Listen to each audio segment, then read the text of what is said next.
يا أخي خلونا منطقيين رجاء 5 دقائق.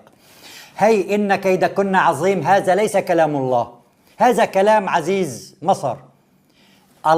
هو قال إنه من كيدكن إن كيدكن عظيم. ليس كل آية في القرآن الكريم هي كلام الله.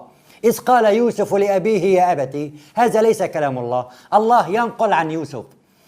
اذهبوا إلى سورة يوسف رجاء رجاء رجاء.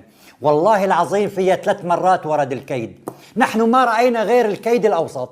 تركنا الكيد في أول السورة تجاهلناه، والكيد في آخر السورة تجاهلناه، وركزنا إن كيدكن عظيم.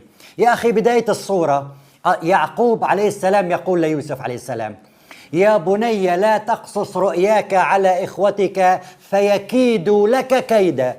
نحن ما رأينا هذا الكيد أبدا. آخر سورة يوسف الله يقول: كذلك كدنا ليوسف.